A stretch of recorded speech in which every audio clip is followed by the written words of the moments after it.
Everybody, welcome back to the Insiders Lounge. Today we have another episode, another special guest. Brett, thank you for joining us, and feel free to introduce yourself. Pleasure to be on the show, Chad. I've been looking forward to this for a while. Brett Johnson, live on the left coast in Los Angeles, and thrilled to do anything that I'm blessed to do in the beautiful game. Appreciate it. Yeah, let's start things off with the beautiful game there you mentioned. I'd love to know from an American background, not necessarily soccer being the biggest sport. I want to know your sort of childhood growing up. Was soccer a big deal? Did you play soccer, or you were more into maybe some other sports? No, I grew up, as I say, in the mean streets of the Upper East Side, so New York City. Played soccer, football in Central Park, which in the 70s when I grew up, to date myself, New York City was a rough place, and Central Park was really tough. It's not the beautiful park that it is today. So we were playing on dirt fields in New York City. It was my favorite sport. But I just realized, especially the older I got, was when I showed up at a boarding school in Connecticut, I realized my future in sport lay elsewhere. There were too many kids who were gifted in the sport, far beyond my talents. But always loved it. So I stopped playing in high school. It was really, as I highlighted, it was my time in London. I was living there in my 20s. And I had a front row seat to the Premier League. Everywhere I traveled all over the world, you see the religion by which the world reveres the other football. And that really kind of got me, inspired in terms of what I get to do today. And then in terms of your childhood, one thing we've been doing recently with the podcast, we've been diving into our guests' childhoods. I think you tend to find you get a lot of an understanding of how they've grown up, and it gives an understanding of their beliefs, sort of what they're passionate about. So I'm curious about your childhood. Can we dive into it a little bit? What was it like growing up as Brett? Well, I mean, a fairly interesting, I think, upbringing in New York City. Again, on the Upper East Side, that's not a typical place to grow up. Certainly, relative to a lot of people I know today, and being out on the left coast now in LA. But it was, for better or worse, it was, my destiny. I loved it. I've got an identical twin brother, older brother, younger sister, and grew up in New York City, and it was a unique time to be growing up in that kind of environment. Like I said, in New York has gotten a lot safer than it was then. 70s and early 80s, it was a tough place to kind of grow up, and you had to be very street smart. So again, not your typical what I call suburban, or sports were limited, again, for a lot of reasons. It's one of many reasons why I loved when I eventually ended up at a boarding school. I really thrived in that environment because the campus and the opportunity with athletics, and I got into lacrosse. I started rowing.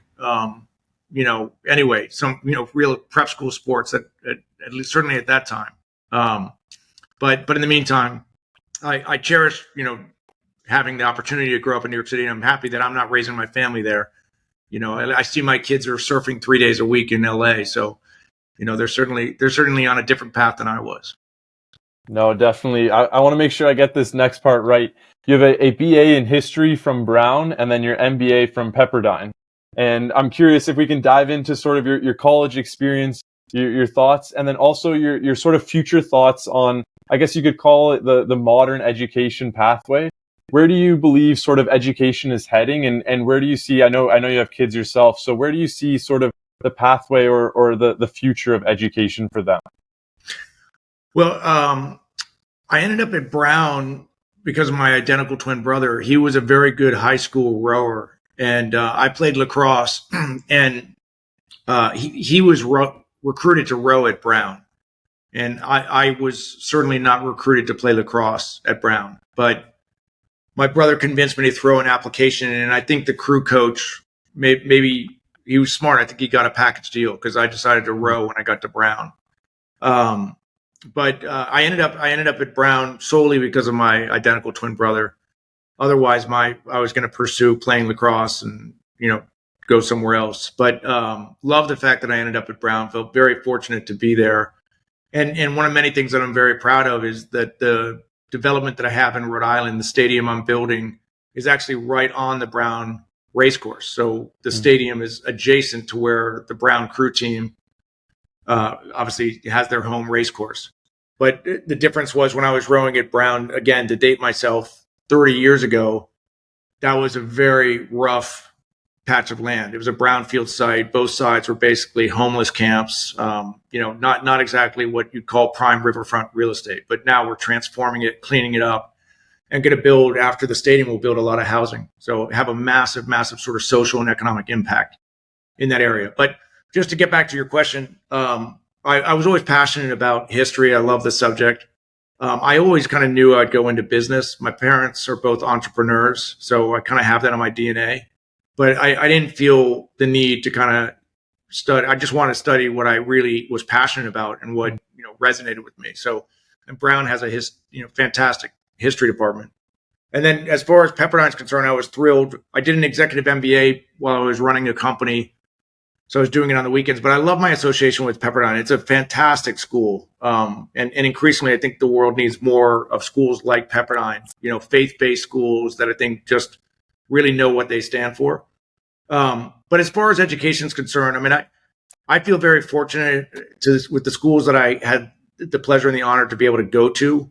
But I think there are so many exceptional schools out there. Like as I look at my three kids, I by no means feel like, oh my God, like these kids, they better get into an Ivy League school. Like I feel zero pressure relative to their future in terms of academic choices. I want them to love what they do, be passionate, and I want them to be able to read, write, speak, ideally speak multiple languages.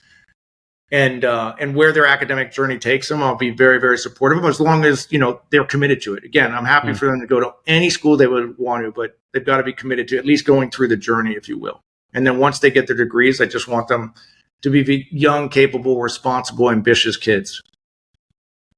Yeah, it's all you can ask for as a parent. I'm curious your transition out of school. I know we speak a lot with sort of my generation, and there's a lot of struggles with sort of finding that first career and that first choice to kind of get you into the industry, and then you can work your way up. So I'm curious to hear kind of how you transitioned out of school into your first career. I think you just have to take a lot of swings at things. The reality is, I look back when I was first graduated from Brown. Candidly, I was just trying to look for a job, something that would pay me and give me some experience.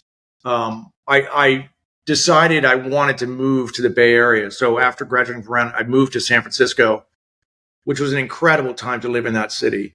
It was a golden age in the Bay Area. But I got an incredible job working in a private equity firm doing M&A, mergers and acquisitions analysis, for an incredible boss, a guy by the name of Leo Hendry, who ultimately became the CEO of Yes Network. He was the CEO of TCI, the big cable company, with John Malone. But he was just an outstanding mentor. His attention to detail was legendary. I could literally work on something for weeks and put it in front of him, and he would find the smallest errors in no matter how hard I worked or how thorough I thought I was. He could almost always find something wrong with it. And again, it just showed his attention to detail, and also showed, what he felt was how impeccable you have to be when you present stuff, when you produce stuff. So it was an outstanding first job, and you had to work.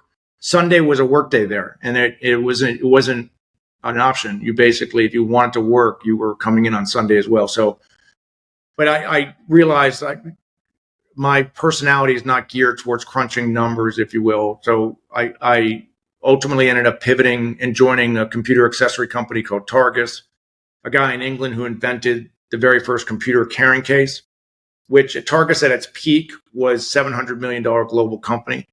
And that for me really started to set, in many respects, the path that I'm on right now, because as I say, the time I spent in London, the time I spent overseas, it really gave me that front row seat to the religion which everyone reveres, the other, football, meaning soccer. So, but that, from a career perspective, my run at Targus was outstanding. I got exposed to almost the entire world in terms of responsibility, travel, exposure, and then ultimately was brought back to Southern California to run the company for 5 years, which I did, and then sold it. And that was sort of the first chapter of my professional career. The second chapter is after we sold Targus, I started Benevolent Capital, which is my family office with my twin brother. And that's where we have our private equity, our venture capital, our real estate, and now our professional sports assets. Yeah, I wanted to get into, you hinted there, obviously your time in London and in the UK, and then obviously overseas in general. I'm curious some of the learnings that you might have brought back from overseas culture, from the different cultures, the different languages you said was a key indicator for something that you want your kids to learn. I'm curious what you brought back from those experiences and now you sort of in your day to day with many of your different ventures. Yeah, I mean, for me, I think that as an American, I think we have a tendency to look so internal in terms of the U.S. when we're born and raised here. And so I think anytime you get overseas, especially if you live and work overseas, you really expand your perspective and you really start to shift so many of I think your thought patterns and biases when you really start to recognize, the global nature of the world. For me, it was so invaluable, again, working across so many different cultures, so many different geographies of the world. I came back to the States a completely different individual than I left, if you will. So I always try to say to anyone, if you get an opportunity to go overseas, almost without exception, you should embrace it. Whether it's studying, whether obviously working, living, just trying to navigate, travel, setting up a bank account, personal and professional elements of overseas, you will grow more from that experience than almost anything that you can take on. But I recognize it's certainly much easier said than done. But that's about as good an education as anyone will be able to find. Again, getting out of their comfort zone, getting away from home, being away from friends and family, and all of those experiences really do help to forge, I think, ultimately who you become as a human being. I wanted to get into sort of your first experience of getting into the soccer industry. Obviously, you mentioned being a fan and sort of that time in London helped boost that, but actually getting yourself involved in the industry. I would say one of the first times was becoming the director at FC Helsinger. Can we get into your time there in Denmark? Obviously, again, another new culture as a whole. Obviously, you have the experience in the UK, but I'd love to hear sort of your initial experiences there and how your time was. Well, so the best way actually for me to start is with Phoenix Rising. That was it was 10 years ago, almost exactly 10 years ago, where I had, as I describe it, the epiphany that Phoenix was the biggest and best market without proper professional football, soccer. Mm-hmm.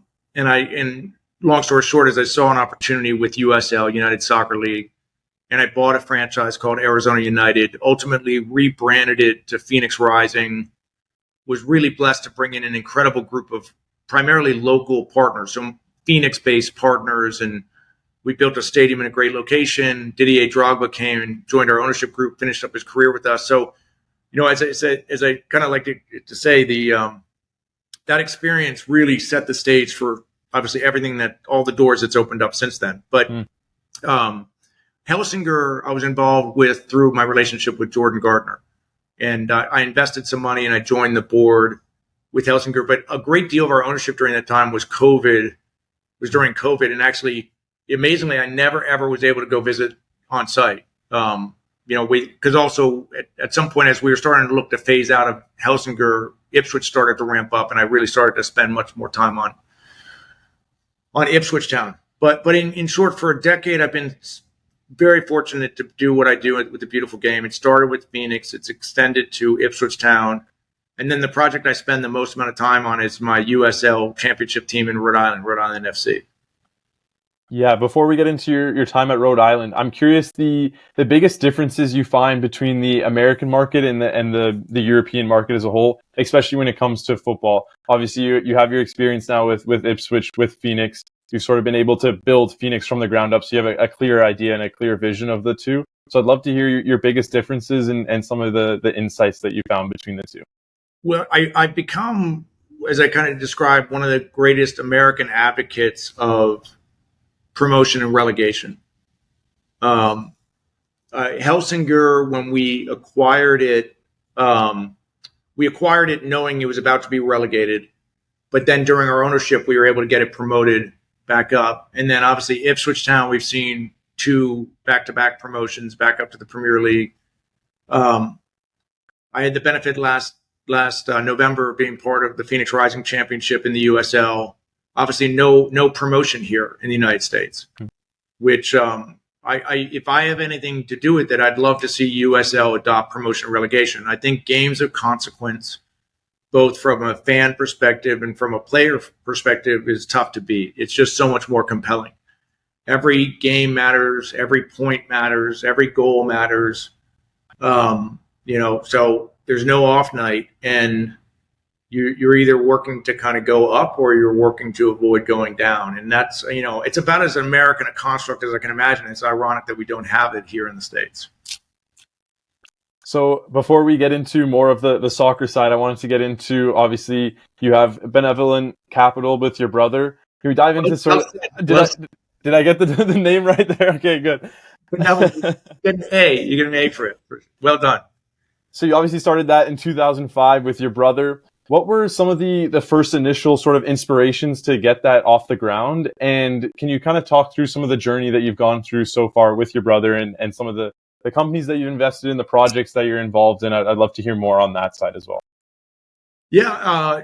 So when we sold Targus, Targus had been owned by one private equity firm, and then they sold it to another private equity firm. So I had a fair bit of experience kind of working with private equity firms. And I became a little bit, disenchanted with the private equity model, if you will. Just these mostly the private equity investors were not operators. They didn't come from an entrepreneurial background. They came primarily through a Wall Street construct. They charge management fees to their limited partners, to their investors. They charge management fees, to the portfolio companies. So companies like Targus would pay a quarterly management fee to these private equity firms. And respectfully, I didn't feel that the majority of the partners that I worked with truly understood the space that we were in, the business that we were in. And so when we sold Targus, and I was fortunate to have some proceeds, I really spent time with my twin brother trying to think about how we would approach doing private equity in a benevolent construct, and candidly, how we would do it differently. And so what makes us benevolent is we do not charge management fees from our investors. We certainly don't charge them from our portfolio companies. And we provide our investors all their money back plus 100% preferred returns on their money before we take a promote. So as we like to say, we will never do well until or unless our investors do well. And we don't have a sort of broad fund. Everything's done on a special purpose vehicle basis. So SPV, one LLC at a time. So if you look at our portfolio now, Oura Ring is one of our investments.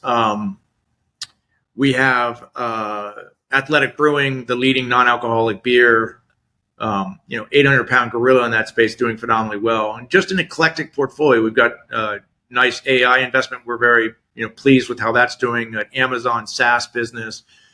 But when in short, we're very entrepreneurial. When my brother and I see something that we like, that we think has the opportunity for exponential growth, and we can carve out some what we consider to be favorable terms on the investment, we'll set up an SPV, raise some capital. We always invest our own money into deals. And my brother does the heavy lift on that, the private equity and venture capital. I will assist, but I spend much more of the time on the soccer and real estate side. What are the key character traits or maybe similarities between you and your brother that build that? It's obviously a good relationship if you guys are constantly working with each other on a day-to-day basis. So I'm curious if we can kind of dive into the relationship between the two of you and where that comes from, the actual building behind the character of both of you. Yeah, the two of us are insanely close. While we no longer live in the same city with each other, I joke I never make it a habit to lie to my wife, but when she asks me how many times a day I talk to my brother, I might not have told her the exact truth. But we talk all the time. But he's got a superpower. He is gifted at raising capital. When he gets his teeth into a company, he is as determined as anyone you will ever see, and as passionate about raising capital, and it's as I said, a real superpower. My strengths are probably more entrepreneurial in that I try to see opportunities and then go make them happen. So that's why I'm so busy on the soccer stuff, and then by extension, I think a lot of the U.S. opportunity also segues well to real estate opportunities. The two go hand in hand with each other. So he frees me up to do a fair bit of time on that. But then, as I said, I when I come across something like Aura, I come across Athletic, I'm pretty good from an entrepreneurial perspective of saying, hey, Grant, this is something we should take a look at. And if he gets behind it, then we'll get it done. If he's lukewarm on it, then I'm not going to push it, because he's the one who, at the end of the day, raises about 80% of the capital on our private equity stuff.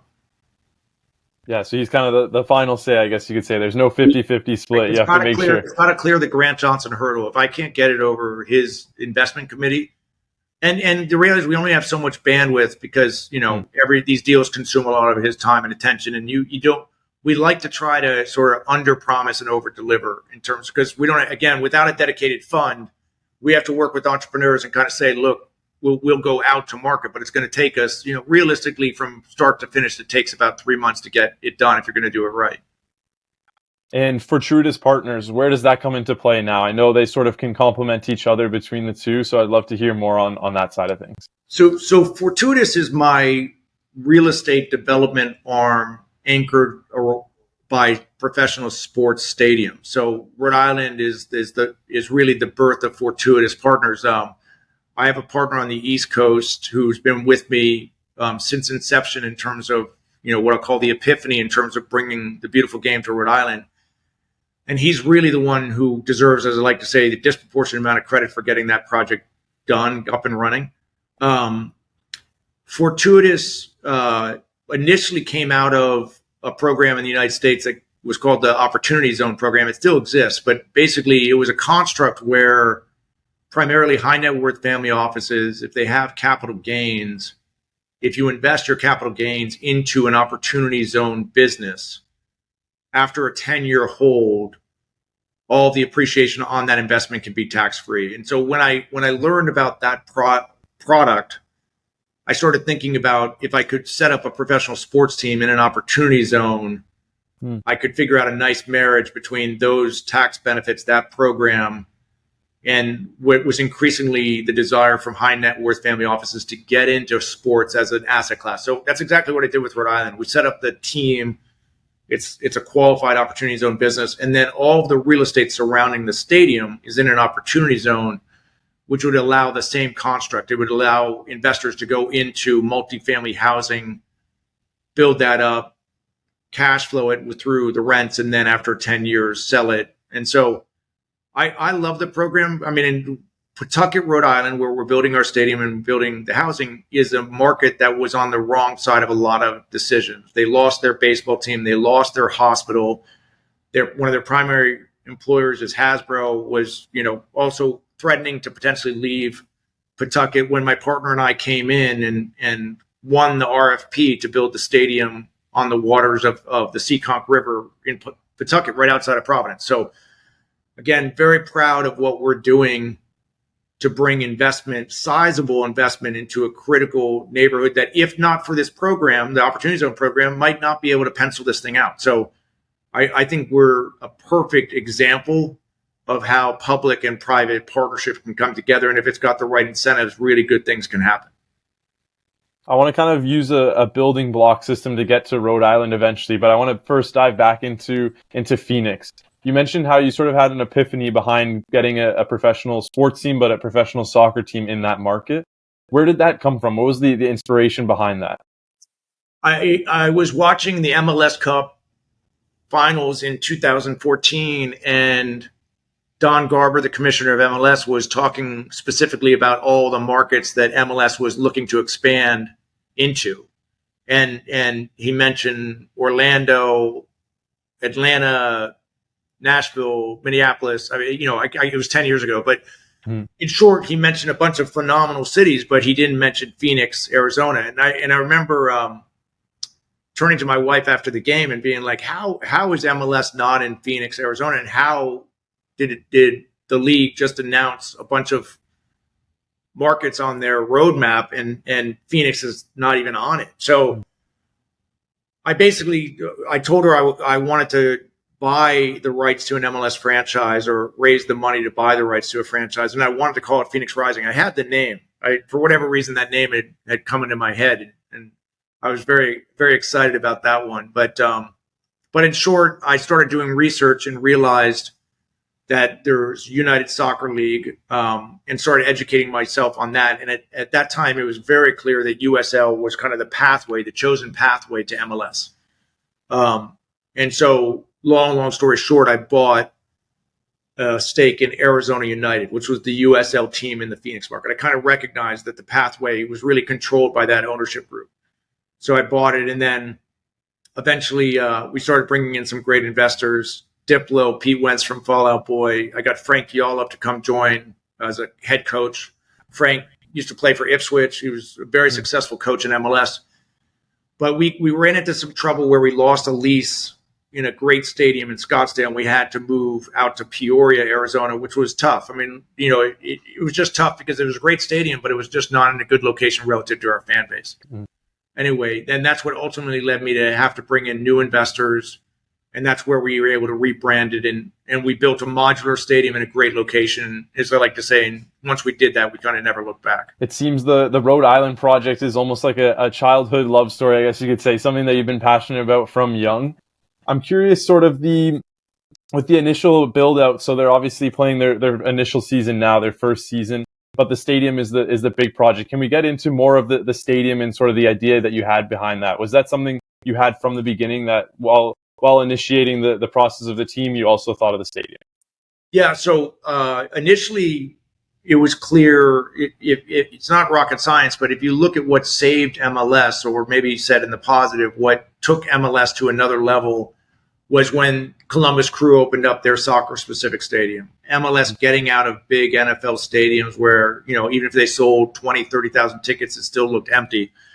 So I think recognizing the value of a phenomenal soccer-specific stadium, even Phoenix Rising, when we built our modular stadium, that was transformative for the club. So, and then if you look at USL, Louisville has got a beautiful stadium, Colorado now, a beautiful stadium. So there is something transformative in terms of the overall success of an enterprise. And I kind of say, from a team, and I think by extension a league perspective, I really believe you're only as strong as the quality of your stadiums. I can't overemphasize how critical that asset class is. And so why I'm very bullish on Rhode Island is because the stadium will become the sports and entertainment capital for Southern New England. There's no venue like our stadium, by and large, throughout all of New England.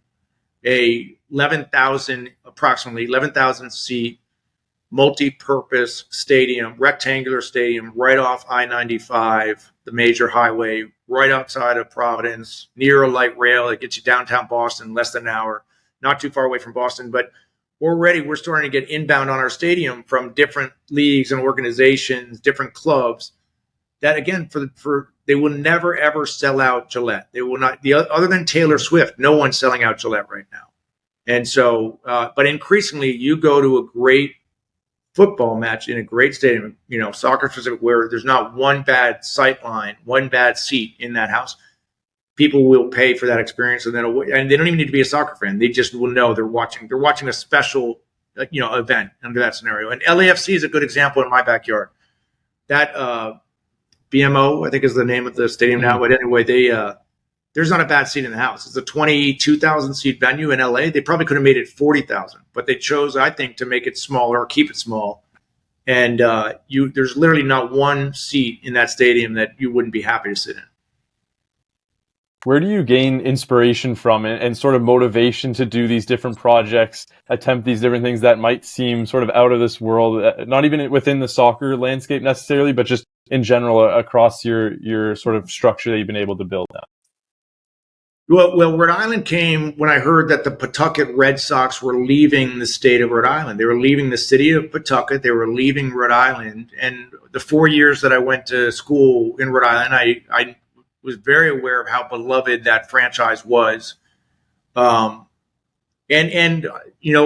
motivated me to bring professional soccer to the state. It motivated me to figure out how to build a stadium.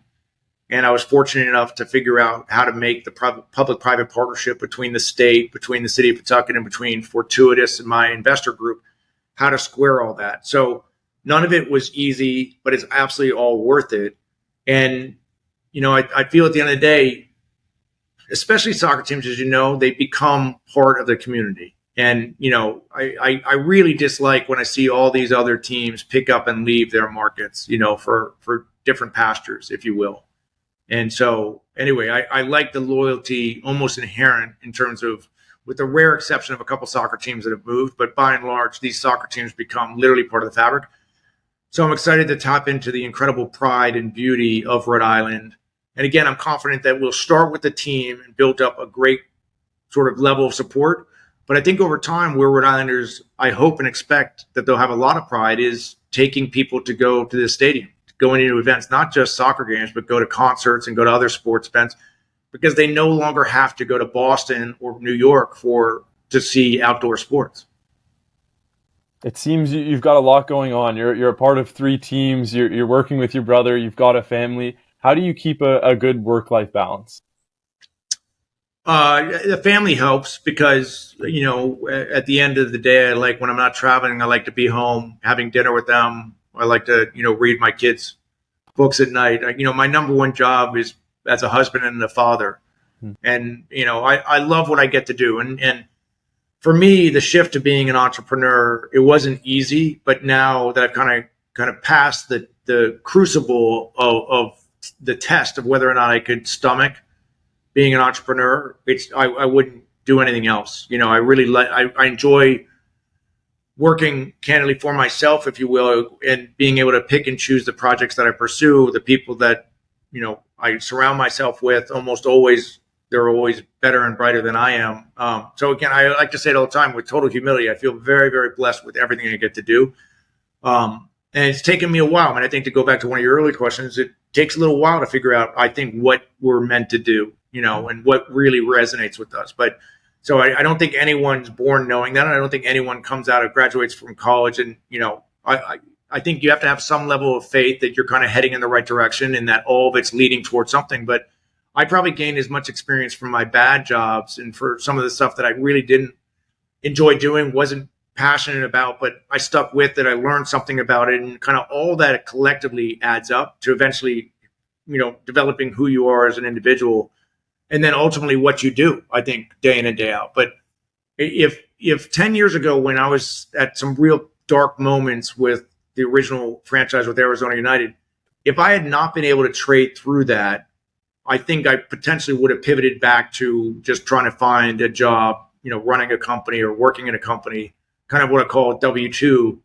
And I'd be, you and I wouldn't be talking right now, but I was able to trade through that. And I think passing that test gave me more and more confidence to do additional entrepreneurial journeys or ventures, and kind of recognize that I can handle the failure as long, I'm just going to learn from it and then, try to do the next one better. So it's come far enough along where I've got enough of a platform now that I don't have to worry about I might have to pivot back to getting a day job, if you will. But anyway, long-winded answer of just saying I love what I do, but it really is important to kind of try to balance it all. Yeah, you do have to sort of triage and try to focus on the absolute priorities and because it is important to spend time, if you're with your family, not to lose sight of what the most important thing, which is your family and extension by your friends. I want to know your biggest failure or setback that you faced in your career, and how you were able to sort of look back at it now and use that as a time of learning. To now that you're doing your day-to-day work, you can sort of look back and see, because of that challenge or failure that you had, you were able to kind of turn it around and use it as a learning point. I was effectively fired from a job after we sold Targus. I was recruited to run a publicly traded company. And long story short, there was sort of a board dispute, which ended up finding me on the outside looking in. And so I had originally led sort of the idea in terms of putting the business plan together to take over that company and for me to be the CEO. And candidly, it didn't work out. And I made some mistakes relative to it. But I moved on very, very quickly from it. And started thinking about what I'm going to do next. And again, I think that's part of the DNA of kind of starting to recognize then that I was probably better suited for an entrepreneurial venture. I mean, in some respects, I wasn't great at trying to manage up with that board, and I paid the price for it. But again, things happen for a reason. So for me, it really started to give me more conviction that if I really wanted to do stuff that was going to make me happy, you really need to be sort of more in my control. Like I wouldn't want to put some of these things in someone else's hands. And so again, that's where, for better or worse, with Arizona United, certainly with Rhode Island, at the end of the day, whether those succeed or fail, at least early days, they were very much on my shoulders. I couldn't, and I liked that responsibility, and I kind of cherished it, and that again, I like the idea of I can handle my mistakes. I less so can I handle when I put my faith or trust or, and try to count on someone else to get something done, if you will. Like that's where in the past I've recognized, and I've made a lot of investment mistakes. I've trusted other people with things that they were passionate about. I've invested with them and it hasn't worked out. And I accept it whenever I do. It was always my decision. But when I started to recognize I'm a lot happier if I'm putting my money on my bets and my projects more often than not, because then it doesn't mean that they're all going to be successful. But if they're not, then I can point to myself and kind of try to figure out what I did wrong or what I need to do differently next time. I want to get more to the positive side of things. What is your most valuable asset, either a mindset or an attribute that you have that you find most valuable? I think if you look at, again, the last 10 years and the amount of obstacles have come up in terms of this journey. I mean, Rhode Island is a good example. There have been countless times during the journey where we had one obstacle or another trying to get a very expensive stadium financed with, COVID and then post-COVID supply chain issues, inflationary issues, labor issues. The cost on the project went from 80 million up to 140 million. And yet we never backed down. We never, there was never a thought about retreat or surrender. And so I guess, the strongest attribute is just I'm at a point now where if I commit myself to it, like I'm going to do everything possible to make it happen. There's just no scenario at all where I'm going to back down from it. And there's always a way. There's always, I've become increasingly more and more stoic along the way. I'm a big fan of Ryan Holiday and all these other books, The Obstacle is the Way and those other things. Like you got to figure out what you can control. You got to put your right foot after your left foot, continue to work hard. And then, try to make good things happen. If someone gains inspiration from listening into this episode from you and they appreciate your story, I'd love to hear some advice that you might have for someone in that position looking up to you. I mean, I feel keep learning. I mean, I'm a voracious reader. I'm constantly, other than watching, Euro game or one of my teams play, whenever I have any time, I'm always trying to educate myself. I'm always trying to learn. And I think in today's day and age, it's never been an easier time to learn and to for those that have the time. I mean, there's so much incredible stuff on podcasts that you could pick up, on YouTube videos, on books that you could pick up. And if they want to become an entrepreneur, I think you need to have a very positive mindset. I think you need to at some point make the leap if you can. The big shift for me was when I decided to pursue all of this full time. For a little while, I was trying to kind of do it as a hobby. I was taking W-2 gigs or consulting gigs that were paying the bills because I was married with kids. But once I woke up and I realized I have to stop. I have to go full time on this. I can't treat it as a hobby. And the reality is, once I did, everything got better. Once I said I'm a full time entrepreneur. And so at some point, but that being said, if you do decide, I can almost guarantee anyone who decides to go down an entrepreneurial path, they will be tested at some point where the universe is going to say, if you want to do this, here's your test. And if you pass the test, you'll be an entrepreneur for the rest of your life. If you don't, then you will, candidly, you're going to lick your wounds and most likely revert back to the mean, which is probably taking a job somewhere. If we sat down in 5 to 10 years' time and we had the same conversation, where do you think you'd be? I couldn't be more excited. I think that the 10 years to get to where I am now has put in place a foundation that in the next 10 years, I'm really going to be able to positively grow from here. Like I feel I'm the learning curve of the first 10 years has now put me in a very, very good position to be able to dramatically grow this platform and look at other opportunities. I'm excited about United Soccer League and its opportunities in United States. I'm excited about soccer writ large in America with World Cup coming back in 26. And I think there's so many opportunities for additional sports, especially as I've kind of said before, I focus on rectangular stadiums. So there's a lot of rectangular sports opportunities with women's soccer. I'm really bullish on women's soccer, rugby, lacrosse, concerts in these venues. I think there's a great opportunity to look at building additional stadiums in great markets where you can program a ton of sports and entertainment and start to transform communities like we've done it, or like we're doing in Rhode Island. We've spoken a lot on the sports and soccer side. I'm curious of a product, service, industry that you're interested in, just in general, in the general market, that you might want to explore next, something that you're passionate about now. Well, for a while, I've been very passionate about non-alcoholic drinks. Started with Athletic Brewing. I think that trends for so many reasons. People are choosing to drink less. And so I think we're still, to use a baseball analogy, we're still in the very early innings of that bull run, if you will.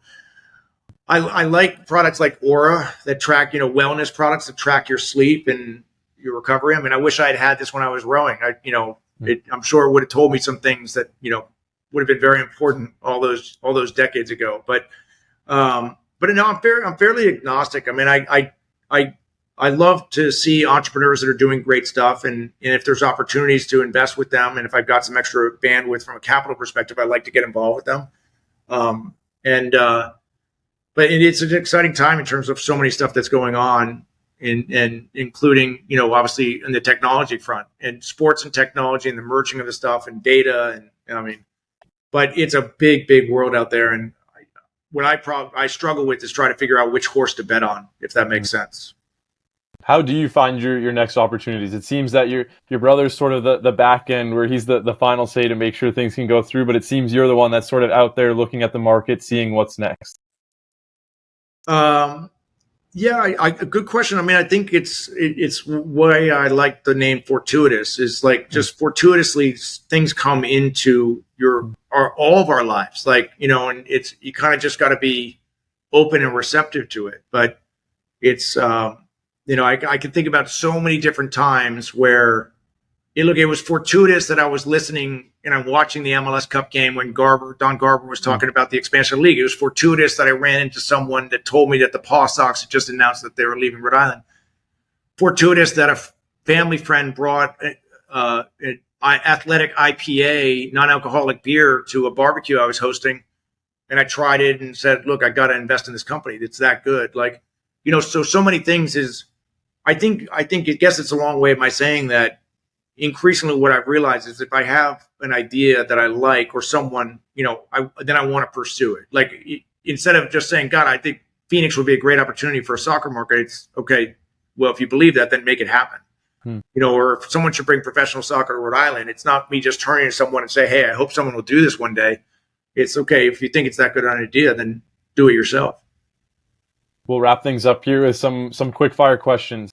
What's your favorite book, or a book that you recommend at the moment? Who Not How by Dan Sullivan. That's the best business book I can recommend. In short, anything you need to get done in this world, it's with the right who's. You surround yourself with the right individuals, you can do anything. All right, I'm adding it to the list. I haven't heard that one. Favorite hobby, something that when you're away from soccer, away from everything else, maybe with the family, something that you just love to do. I mean, just being with my wife and kids. It's easy. I mean, literally, they bring me such joy. And the only downside with everything I get to do is it does keep me on the road. And I really dislike being away from the family and try to keep that as a minimum. But yeah, when the time's right, if you're not married with kids, it's the best thing in the world. But You're in LA, you're in California now. What are some top recommendations? A food spot that you absolutely love, or something you just love to do? I think when you come to LA, Abbot Kinney in Venice Beach is, it's a neighborhood in Venice Beach, which has got great shops and restaurants. So you just go to Abbot Kinney and walk up one side of the street and you walk down the other side of the street. You can't go wrong with that. And I'm biased. In LA, I think you need to be on the west side near the ocean. I think Malibu, Santa Monica, Venice, they're all worthy of spending some time in LA. I'm curious, you've lived in a few places. Is California and sort of the LA area your favorite? you can't beat the weather here. You can't beat. It's 72 and sunny, and if you live near the ocean, you've got this natural air conditioner that comes off the Pacific. I'd say so. I love living in London. And I always like going back, and I'm glad that I have reason to go to England often now with Ipswich. But yeah, if you boil it down, as I say, California is not for the faint of heart. Los Angeles is not for the faint of heart. But all that being said, I pay the additional taxes here with joy because my family and I love it here, and I'd like to see my kids are, as I said, surfing 3 times a week is a slow week for them in the water. Yeah, absolutely. The last one here, if you could sit down with one person, dead or alive, for a meal, who would it be and why? So I'd have to put my history hat on. I've been reading a lot about the Civil War lately, so potentially Lincoln, big World War II buff. Trying to think, Chesty Puller, who was a Marine and who served in the Pacific. He would be a fascinating guy to spend some time with. I don't know. Yeah, I'm just a history geek, so some of these guys. Doolittle, who led the Doolittle raid. That guy would be fascinating. That was the bombing of Tokyo and Japan after Pearl Harbor. That would be a fascinating guy to spend some time with. So, do you have a soccer one? What's that? Do you have a soccer one, a football one? Yeah, I mean, any so. Yeah, good. Actually, I'll tell you, Paul Mariner. I would have loved to have met Paul Mariner, who played obviously for Ipswich. Sadly passed shortly after we acquired the club, and I didn't get a chance to meet him. But I enjoyed reading his biography. That would have been a fun one. And then maybe Sir Bobby Robson or Alf Ramsey, just to kind of continue to tip my hat to the Ipswich legacy. Absolutely. Brett, I really appreciate your time. If there's any last words that you have, and then we can wrap things up here. No, Chad, it's always a pleasure to get to talk about what I am blessed to do, and really appreciate the opportunity. You're an outstanding host, so thank you for the opportunity.